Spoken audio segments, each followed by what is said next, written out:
Hakika ule wakati uliokuwa unasubiria kwa hamu sasa umetimu, na ni wakati wa kipindi Aushi, kipindi cha Zumari, ambapo kwa leo Zumari la pulizwa katika viunga vya soko kuu la kimataifa la Kariakoo, ambapo hapa tupo leo kwa lengo la kuichimba hasa historia ya eneo hili la Kariakoo ama soko hili la Kariakoo, kwa muktadha wa kuangalia ni kwa namna gani wale wapambania uhuru walivyokuwa na historia na soko hili kwa ujumla. Ni soko ambalo kwa kipindi hiki likiwa hivi karibuni tu limefunguliwa rasmi baada ya kuungua pale mwaka 2021 na likafanyiwa ukarabati mkubwa. Kwa sasa limekuwa na mvuto na muonekano wa aina yake. Wengi wanatamani kujua historia hasa ya soko hili, na katika hili basi tumeona ni vema tukamtafuta mchambuzi wa historia ambaye ni mzaliwa pia wa eneo hili, mkazi wa eneo hili, kwa maana analifahamu fika kihistoria eneo hili. Je, ni nani huyu? Ninayekualika naitwa Jafari Mponda. Karibu tuwe sote tangu mwanzo wa kipindi hiki mpaka mwisho. Nchi yetu Tanzania ya heri. Namleta kwako mzee Muhammad Said. Yeye ndiye mchambuzi wa historia ambaye basi nimekutajia sifa zote zile ambazo yuko nazo kuhusu soko hili la Kariakoo. Ni mzaliwa wa maeneo haya kwa ujumla. Muhammad Said, furaha kubwa sana kukutana nawe kwa hakika. Umenitia simanzi sana leo. Kwa nini? Umenirudisha udogoni kwangu. Nimekurudisha udogoni kwangu. Labda na miaka 10, na hiyo ni karibu miaka 60 iliyopita. Hii yote ilikuwa ni sehemu yangu ambayo kila siku nikipita. Na soko hili si kama hivi linavyoonekana leo. Ilikuwa ni banda kubwa, juu kuna mabati na nguzo za chuma, na ndani kuna meza za sakafu zimewekwa na watu wanapanga vitu juu ya ile meza, na vitu vingine vinapangwa chini. Na ule mtaa wa Swahili ule ulikuwa unapita nyuma hapo moja kwa moja, unakwenda unaendelea mbele, Mkunguni na kwenda mbele.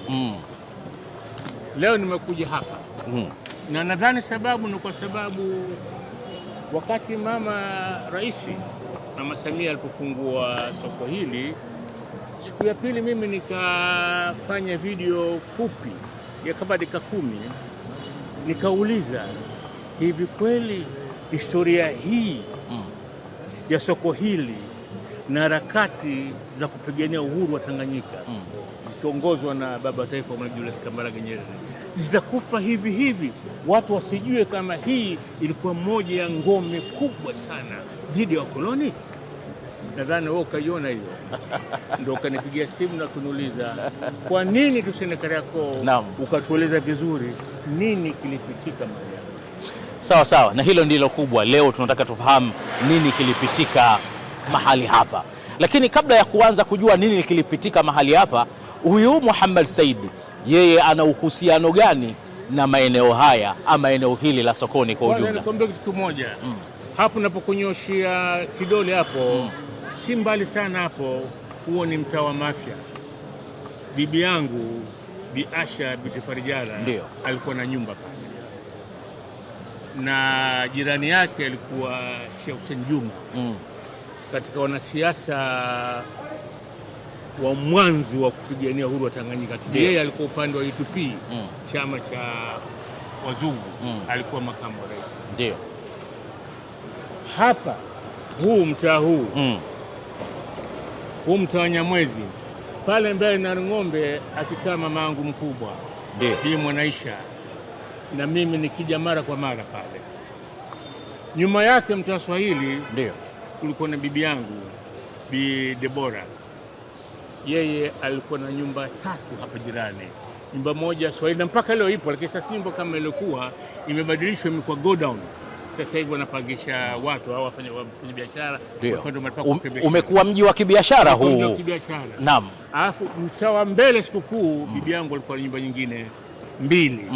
Na mmoja ilikuwa kwenye kona, karibu ya kona ya Stanley na mtaa wa Agrey ambayo ilikuwa jirani na nyumba ya Abdul Sykes.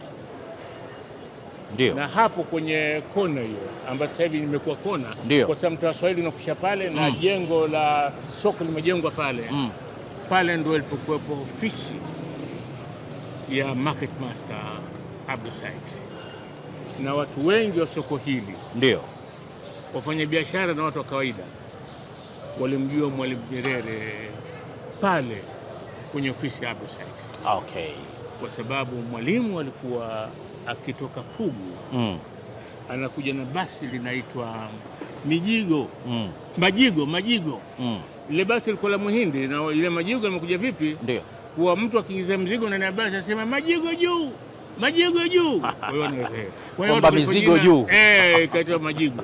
Ndio. Anashuka pale Mwalimu, anatembea kwa miguu Msimbazi ile. Anaingia hii Tandamti. Anakuja moja kwa moja mpaka kwenye kona ya Swahili pale, anaingia ofisi bwana. Okay. Hiyo 52. Bado vugu lile ndio sasa linaanza kuchemka. Ndio. 53 Mwalimu Nyerere anachaguliwa kuwa rais wa Lata, Abdul Sykes akiwa makamu wake. Hapo sasa 54 tano imeundwa. Okay. Tutakuja zaidi kwa kina huku 54 hasa, lakini kwanza nimetamani mtazamaji wetu ambaye anatufuatilia katika kipindi hiki cha Zumari amfahamu huyu Mohamed Said na eneo hili. Kwanza ni wakuja ndani ya Dar es Salaam au uhusiano wake hasa upoje? Tuanzie hapo. Mimi nimezaliwa hapa. Sina nakwambia pale kwa nyumba ya mamangu pale, hapo kwa nyumba ya bibi yangu pale. Hapo mtaa Gogo hapo. Ndio. Namba 6. Baba yangu Mzee Abdallah alikuwa na nyumba pale.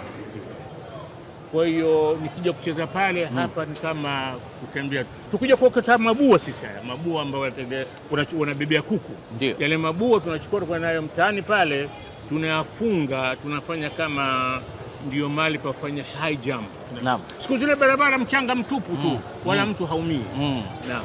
Kwa hiyo hapa mimi hii ni uwanja wangu wa michezo nilipokuwa mtoto. Kumbe ndio maana. Na nilikuwa na mjomba wangu, mjomba Messi bin Salum, alikuwa na ubao wake hapa akifanya biashara. Na mimi nikija hapa siku nyingine ninashinda naye hapa sokoni hapa, nashinda naye hapa sokoni. Kwa hiyo ni sehemu ambayo naijua vizuri mno. Lakini leo nimepata mshtuko mkubwa kwa sababu ni miaka mingi sijafika, kuwa hii hali nimekuta hii imebadilika Kariakoo, wala haiji kwa mtu ambaye hakuwepo kwa hapa palikuwa vipi hapo zamani.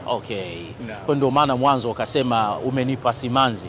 Simanzi yenyewe kukumbuka mbali na eneo hili. Na nakumbuka na wale watu ambao walikuwa nikiwaona ndani. Pale nikimwona Mzee Saiwadi.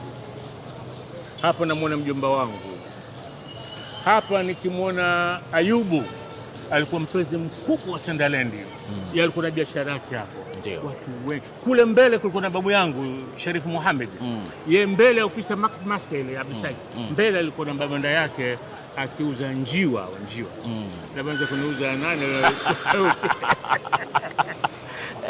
Njiwa alikuwa katika mambo ya Said Habar. Njiwa ukitumika sana.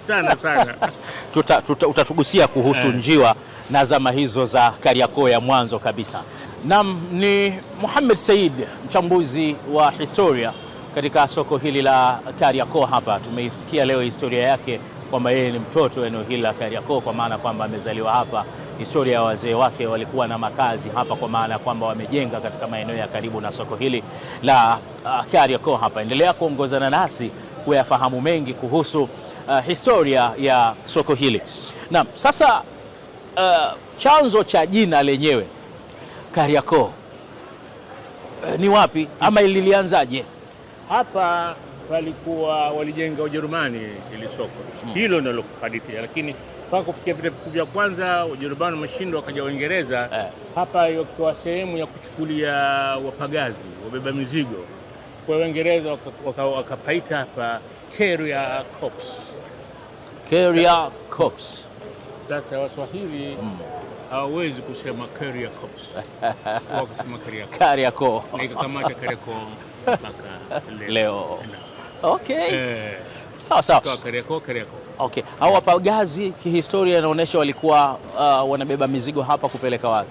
kwengine kokote huko nje ya Dar es Salaam. Okay.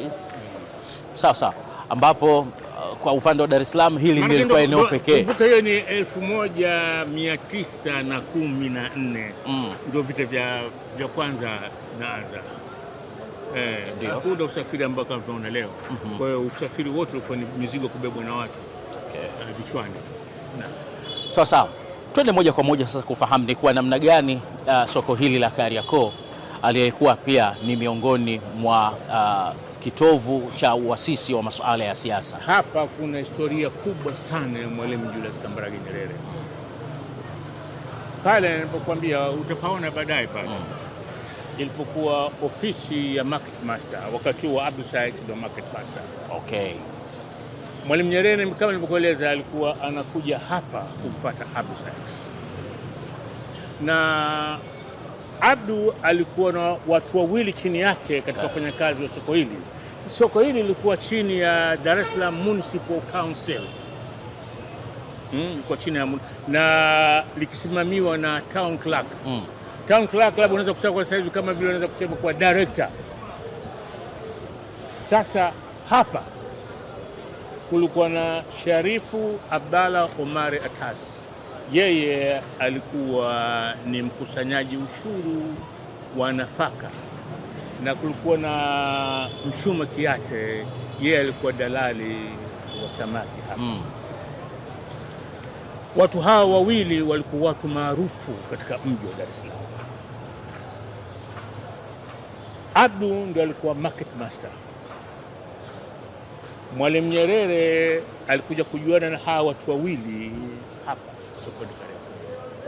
Na kupitia kwa watu hawa wawili Mwalimu Nyerere akajuana na wafanyabiashara wengi hapa, pamoja na watu maarufu ambao walikuwa wanafika hapa. Na hasa baada ya Mwalimu kutoka Yuno 1995 ameacha kazi ya ualimu, anakaa nyumbani kwa Abdul Said, mtaa wa Stanley na Sikukuu. Na kutoka hapa mpaka pale nyumbani kwa Abdul Said labda kwa kutembea haichukui hata dakika 10. Alikuwa akishamaliza kunywa chai labda kama saa hizi Mwalimu keshafika hapa. Mwalimu keshatoka Yuno. Basi hata watu wenye kupita wakiambiwa kwa Mwalimu yuko pale. Kiongozi wa Afrika wa Tanganyika aliyekwenda Yuno kudai uhuru. Kwa leo tunaweza kuliona hili jambo dogo, lakini kwa wakati ule lilikuwa jambo kubwa hapana kiasi. Angalau watasema ngoja tuingie kwa Bisati tusalimiane naye. Na hivi ndivyo TANU ilivyokuja kupata umaarufu, ndivyo TANU ilivyokuja kupata nguvu. Lakini juzi baada ya kutoka ile video yangu kuna kijana mmoja akaniandikia, mtu mjuzi sana mambo haya.